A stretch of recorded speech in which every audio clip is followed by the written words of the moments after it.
Assalamualaikum warahmatullahi wabarakatuh. Siamo tutti fratelli. Ya, kali ini bersama dengan saya Salwa Kuturnada dan di sini balik lagi ke Ngosek. Dan kali ini di sini saya nggak sendirian nih, karena kali ini saya ditemani oleh tamu undangan yang telah menyempatkan diri hadir menemani bersama saya di sini di Ngosek kali ini. Ada Mbak Hasna nih. Ya, halo. Tak kenal maka tak sayang nih Mbak. Bisa kenalan dulu untuk teman-teman yang ada di rumah nih Mbak. Oke, perkenalkan teman-teman, nama saya Hasna. Saya di sini masih menempuh studi di UIN Wali Songo jurusan Gizi dan masih menempuh di semester 6 nih. Oke. Sekarang berarti domisili ngekos atau gimana Mbak? Aku karena aku anak rantau ya, jadi udah otomatis kalau aku ngekos. Oke. Berarti cocok nih sesuai dengan topiknya yang akan kita bahas pada kali ini, yaitu mengenai gizi dan kesehatan, terutama mengenai gizi dalam anak kos. Itu seperti apa gizinya? Seperti itu. Oke, langsung aja ya Mbak masuk ke segmennya. Iya. Gitu. Untuk sebelumnya nih Mbak, kan ini mahasiswa gizi ya Mbak ya? Itu udah semester 6 jalan semester 6 ini berarti ya Mbak? Iya. Nah, itu kan berarti kesibukannya selain jadi mahasiswa di gizi semester 6 itu kira-kira boleh deh diceritain atau disampaikan ke teman-teman yang di rumah nih. Kegiatan kampus. Iya, boleh kegiatan kampus atau gimana? Kalau untuk UKM saya ikut dulu di 3, sekarang di 2. UKM ada UKM KSR sama di BMC. BMC boleh tahu nggak sih BMC itu tentang apa gitu Mbak? Kalau bisa BMC secara Oke, kalau BMC ini adalah organisasi yang mewadahi beasiswa bidik misi terutama di UIN Wali Songo kayak gitu. Kalau untuk KSR sendiri tahu lah ya, KSR.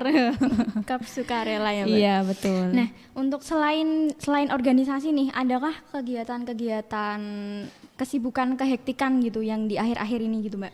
Oh, kalau untuk akhir-akhir ini saya barusan selesai ikut di volunteer dari KPG atau Kain Peduli Gizi yang diselenggarakan oleh Ilmagi yang bertempat di Pondok Pesantren Al-Huda. Oh, gitu. Berarti itu kegiatannya ngapain aja tuh Mbak? Itu juga edukasi gizi dan pentingnya kita untuk cuci tangan, perilaku hidup bersih dengan cuci tangan di pesantren-pesantren gitu. Apalagi sekarang lifestyle gitu ya Mbak? Iya, benar. Apalagi sekarang kena COVID kan, kita ada pandemi COVID, nah pentingnya edukasinya di situ juga. Oke.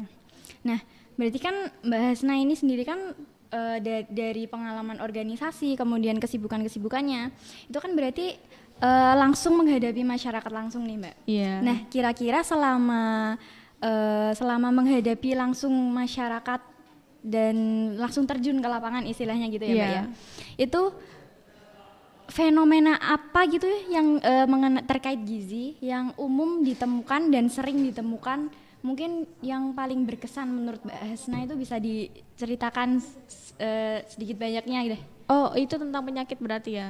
Iya, benar. Nah, saya pernah gitu kan untuk penelitian di lapangan juga, dalam mini penelitian itu ada 2 kasus yang saya temui di masyarakat selama ini, ada obesitas sama ada satu lagi tuh malnutrisi kayak gitu. Dan itu kan mungkin bagi saya kan kebetulan saya juga mahasiswa gizi ya nih Mbak. Jadi udah tahu nih paham apa itu obes, apa itu malnutrisi.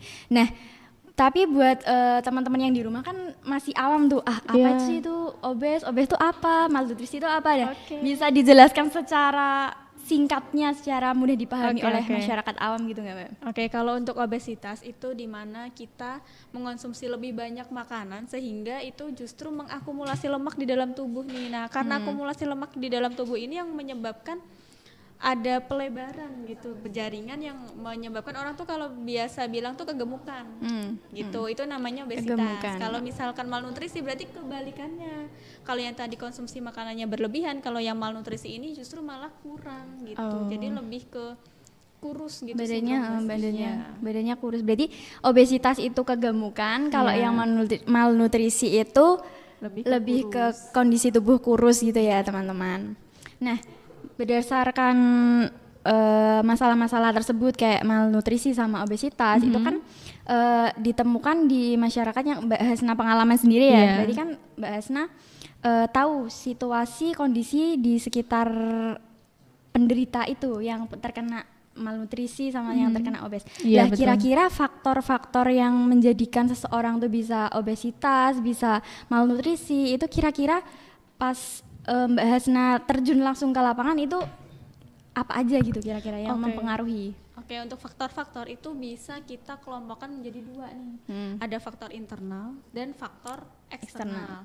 Nah, kalau internal ini biasanya dipengaruhi oleh keturunan atau genetik atau bisa juga hormonal. Bisa juga dengan intake nutrisi, intake kita dalam mengasup makanan itu banyak atau sedikitnya itu justru juga mempengaruhi gitu. Dan yang kedua ini ada faktor eksternal. Faktor eksternal ini bisa dari psikososial, psikologi, ekonomi, tingkat pendapatan di keluarga itu juga ternyata mempengaruhi ke status gizi dari individu itu sendiri. Oke. Nah, berarti kan dari faktor-faktor tadi ya yang sudah disebutkan itu berarti kan banyak faktor-faktor yang mempengaruhi dari Iya, malnutrisi betul. sama obes sendiri ya. Nah, untuk pembahasan lebih rincinya yang pertama ke obesitas dulu ya Mbak, yang kegemukan.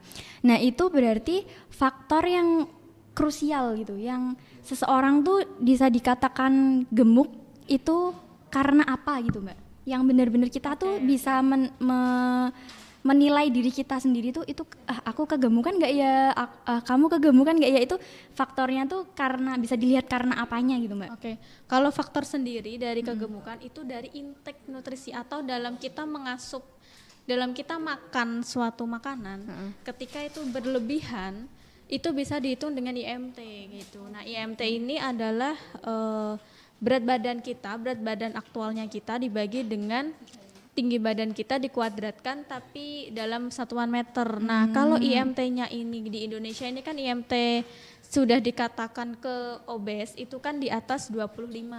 Nah, kalau itu udah di atas 25 berarti itu sudah masuk ke obes kayak gitu. Berarti itu ada ketetapannya sendiri ya Mbak, ya? Ada.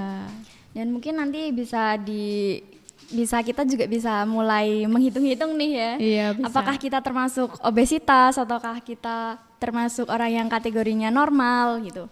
Nah, sedangkan untuk yang malnutrisi sendiri nih Mbak, itu yang kekurusan itu berarti faktor yang paling krusial yang bisa kita lihat itu dari apanya? Kalau dari malnutrisi sendiri ya, dari malnutrisi sendiri kalau secara akademik atau secara dari gizinya sendiri itu dilihat dari simpangan deviasi gitu loh. Dimana ketika simpangan deviasinya ini sudah -3 ke bawah, ini sudah dikatakan krusial, sudah dikatakan bahaya gitu. Dan apa yang mempengaruhi ini? Ini bisa jadi dari hormonnya, bisa jadi dari gennya, bisa juga dari intake-nya di si anak ini tuh tidak mau mengonsumsi makanan gitu. Atau mungkin ada makanan kesukaan yang dia tuh kalau nggak mau makan makanan yang lain selain apa yang dia suka. Iya, Itu biasanya juga anak ternyata kecil gitu ya Mbak. Iya, Terus benar. kalau misalkan anak kecilnya itu hanya picky eaters atau pemilih makanan, Iya, kayak nggak mau benar-benar. makan sayur. Iya. Nah, gitu kan. Nah, terus untuk faktornya kan berarti kan termasuknya banyak juga ya Mbak ya. Iya, benar. Nah, untuk obesitas sendiri kita itu mungkinkah kalau aktivitas kita itu kalau misalkan itu kan ada yang kalau kita kan remaja-remaja sekarang kan terkenal dengan istilah remaja jompo. Remaja jompo kan biasanya hanya rebahan, hanya di minim olahraga Iya, gitu kan, benar. bergeraknya juga Iya, minim, iya, apa-apa naik motor, gojek, terus apa-apa beli online gitu kan ya Mbak. terus, iya. Nah, itu apakah mempengaruhi tingkat kesehatan kita sendiri gitu? Iya, jelas ternyata si aktivitas ini dia juga pasti akan mempengaruhi ke kesehatan tubuh gitu. Semakin jarang kita untuk aktivitas, semakin jarang kita untuk olahraga, itu justru akan semakin metabolisme di dalam tubuh kita ini juga akan melemah gitu loh. Jadi nanti kalau suatu saat kita disuruh tiba-tiba untuk kerja berat, itu malah pasti cenderungnya mengeluh. Iya kan? Sakit-sakit, Mengeluh. pegel-pegel, gitu. kaget Dan mungkin. ternyata faktor aktivitas ini juga akan mempengaruhi dari akumulasi lemaknya tadi gitu. Jadi kalau kita udah konsumsi makanannya terutama dari karbohidratnya itu sudah tinggi, kemudian ada faktor dari aktivitas fisiknya kita juga kurang. Nah, itu justru tingkat obesitasnya kita itu juga akan ternyata semakin tinggi gitu. Itu kan tadi disinggung terkait karbohidrat ya Mbak. Iya. Nah, sekarang untuk obesitas sendiri, bahan makanan apa saja sih yang bagus untuk kita konsumsi agar menghindari dari obesitas atau malnutrisi itu Mbak?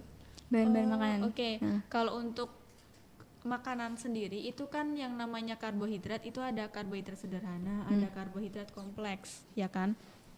Nah, untuk karbohidrat sederhana ini, semakin sederhana karbohidrat itu semakin mudah dicerna. Oke. Dan semakin mudah dicerna ini justru akan menimbulkan penumpukan apa ya, kalau kita menyebutnya itu kalori yang terpendam gitu loh.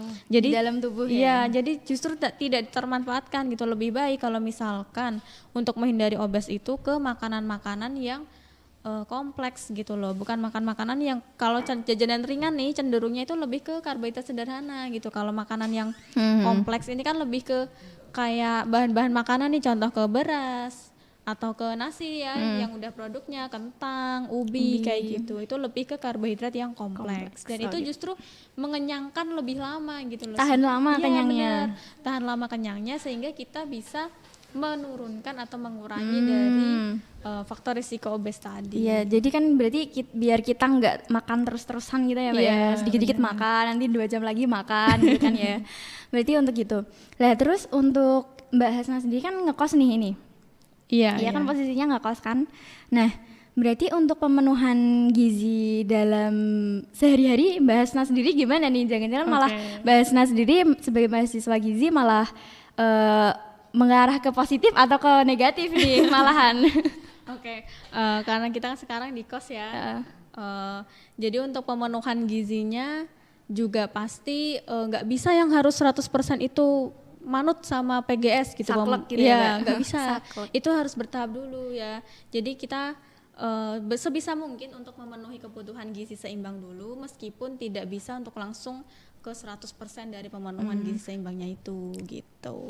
Nah untuk pemenuhan cara pemenuhan gizi ala anak kos tuh gimana sih Mbak? Bisa dipraktikan Mbak? Bisa dijelaskan kepada teman-teman yang di sini? Kita kan tadi saya bilang kan nggak bisa yang 100% blek itu langsung ke pedoman gizi seimbang, itu kan nggak bisa. Jadi kita mungkin bisa mulai dari yang kayak misalnya kan nih kita udah makan sehari ini makan nasi 3 kali gitu kan, sama lauknya apa dulu nih? Mungkin ada lauknya yang suka ke tempe goreng, ada yang ke ayam goreng, ada yang ayam geprek opsional. Opsional. Saya selera. Itu bisa dengan ditambahkan lalapan. Lalapan ini nantinya sebagai sumber serat ketika kita sudah mengonsumsi banyak karbohidrat, itu supaya memperlancarkan kita untuk defekasinya, untuk mengeluarkan fesesnya itu melalui seratnya ini gitu. Oke, buat untuk makanan-makanan kan tadi juga sudah dibahas, untuk cara pemenuhan gizi ala anak kosnya juga sudah disinggung. Kemudian mengenai bagaimana sih caranya Mbak Hasna, kan ini gizi ya Mbak ya? Iya. Berarti kan kedepannya outputnya kan menjadi kayak seperti nutrisionis gitu ya, yang memberikan konsultasi-konsultasi kesehatan terkait gizi kepada orang-orang. Nah ini tentunya Mbak Hasna sendiri implementasinya ke orang terdekatnya, misalkan di lingkup misalkan ke adik atau ke bapak ibu atau ke teman kos mungkin yang di lingkungan kos kan adanya teman kos gitu kan, dan nggak semua teman kosnya Mbak Hasna apakah gizi semua? Enggak kan? Nah beda-beda. Kan tidak semua temannya kos dari Mbak Hasna itu kan tahu dan aware mengenai gizi kesehatan gitu kan, gizi pada apalagi anak kos kan yang didukung kemandirian, harus apa-apa sendiri ya, apa-apa mandiri. Nah gimana caranya Mbak Hasna untuk memberikan informasi terkait gizi yang sudah didapatkan mungkin di universitas atau dari buku-buku yang dibaca, dari pengalaman pribadi ke teman-teman yang ada di sekitarnya Mbak Hasna nih? Kalau misalkan ke keluarga kan kita bisa lebih ke mengedukasi ya, baik mengedukasi langsung atau mungkin menggunakan media-media seperti leaflet, poster dan segala macamnya. Nah kalau untuk ke teman-teman kos berarti kan kita lebih ke mengedukasinya dengan mengingatkan. Kalau misalkan nih kita lihat nih teman-teman kita tuh kayak kok jajannya lebih kebanyakan ke lemaknya ya, gorengan-gorengan ya Mbak biasanya. Lebih ke gorengan-gorengan susah menolak gitu. gorengan. Kita ngingetin boleh sih nggak apa-apa makan gorengan, tapi nanti diperhatikan juga jangan lupa ke cek kolesterolnya, atau mungkin bisa dikurangi sedikit-sedikit dulu gitu. Pembatasan iya, konsumsi gitu. karena pernah nih teman aku dia kena tekanan darah tinggi dan kolesterol, baru dia ngomong gitu loh. Jadi baru kena penyakitnya barusan iya benar konsultasi gitu ya, barusan ngeluh. Nah, baru ngeluhnya itu baru minta saran. Wah, ini gimana ya caranya buat nurunin kolesterolnya? Gimana cara buat nurunin tekanan darahnya? Nah, kalau kita udah kasih tahu sarannya, dia malah suka bingung. Lah kan ini kebiasaan makan aku gitu kan. Jadi susahnya pasti di situ sih dalam Iya mengedukasi sih, ya. orang lain terkait zat-zat gizi tadi gitu. Dan mungkin orangnya itu barusan kena penyakit, baru kena penyakitnya baru dan baru bilang baru ngeluh ya Mbak Iya, ya. bener. Jadi dan mungkin untuk itu yang bahas yang mengenai emang ini pola hidupnya gitu kan. Iya, Kayak bisa susah jadi ke susah pola ya, hidupnya. susah untuk lifestyle-nya sendiri. Dan dari Mbak Hasna sendiri nih, untuk lifestyle-nya sendiri Oke. terkait sebelum memasuki dunia pergizian dan sekarang kan ngekos ya Mbak ya. Iya. Lifestyle-nya kan mesti kan berubah ya dari anak rumahan yang di rumah dan di kos yang serba mandiri ya sekarang, dituntut mandiri. Nah itu lifestyle-nya setelah mengenal gizi dan sebelum dan setelah mengenal ilmu yang berhubungan dengan gizi dan juga sekarang kan didukung dengan sekarang tinggalnya kan ngekos, iya. Jadi apa-apa harus mandiri. benar. Nah itu kira-kira perbedaannya, adakah perbedaan yang benar-benar terlihat dari Mbak Hasna sendiri, dari diri sendiri Oh iya, gitu? jelas ada dong. Gimana tuh, boleh diceritakan Kalau sedikit? misalkan sebelum kita kuliah di gizi dan setelahnya juga pasti beda, karena dengan kita kuliah di gizi kan kita jadi pasti tahu gitu loh, oh ternyata makan ini lebih mostly mengandung karbohidrat, mostly mengandung ke protein, mostly mengandung ke lemaknya gitu kan. Dan lemak pun juga pasti ada jenis-jenisnya gitu, ada yang lemak yang omega 3, ada yang omega 6, kemudian protein juga ada yang nilai biologisnya tinggi dan segala macam gitu. Jadi pasti ada perbedaan mengenai terutama ke pengetahuan. Iya, Itu iya. pengetahuan jelas pasti beda, lebih ke mengarah ke gizi, itu yang sebelum dan setelah masuk ke dunia gizi. Kemudian untuk perbedaan di rumah sama di kos sebenarnya nggak terlalu beda jauh sih, karena yang di kos ini kan alhamdulillah aku juga dapat kos yang ada dapurnya gitu, jadi kita bisa mengkreasikan makanan itu juga di dapur gitu, masak sendiri juga Langsung masih praktikkan, sama, dipraktikkan. masih sama kayak di rumah. Cuman bedanya nih kalau di Semarang kadang ada mager-magernya nih buat pesan makanan gitu kan. Cuman kalau pesan makanan kan pasti juga mikir gitu loh, Iya. nggak harus semuanya tuh lauk, gorengan semua Oh, oke. Nah kita imbangin juga dengan lalapannya sebagai sumber serat tadi. Oke, berarti intinya untuk pemenuhan gizi dalam anak kos itu penting penting kita untuk ketahui dan kita terapkan gitu nggak sih Mbak? Iya jelas dong. Karena yang namanya kita jauh dari orang tua ya, berarti kan kesehatan ke diri kita tanggung jawab dari diri sendiri gitu. Makanya kenapa ilmu gizi ini juga sebenarnya penting gitu untuk diterapkan ke sehari-hari, karena itu berkaitan sama kesehatan dari diri kita sendiri yang menjadi tanggung jawab sama diri sendiri juga gitu. Oke. Mungkin cukup sekian ya teman-teman bahasan dari podcast Ngosek kali ini. Waduh. Dan terima kasih buat Mbak Hasna Iya. yang udah bersedia menemani saya di sini. Iya. Biar saya nggak sendirian gitu dan udah jauh-jauh datang ke sini. Aduh. Terima kasih pada Mbak Hasna. Dan untuk dari saya Salwa Turnada sebagai pembawa podcast pada kali ini pamit undur diri. Cukup sekian dari saya. Kurang lebihnya saya mohon maaf. Dan untuk teman-teman nih yang mau kritik dan saran bisa langsung di komen di kolom komentar atau di DM Instagram kita di @ksrwalisongo. Bisa langsung di DM di situ. Untuk selebihnya saya pamit undur diri, sampai berjumpa di podcast Ngosek lain kali. Selanjutnya wassalamualaikum warahmatullahi wabarakatuh. Waalaikumsalam Siamo warahmatullahi wabarakatuh. tutti fratelli.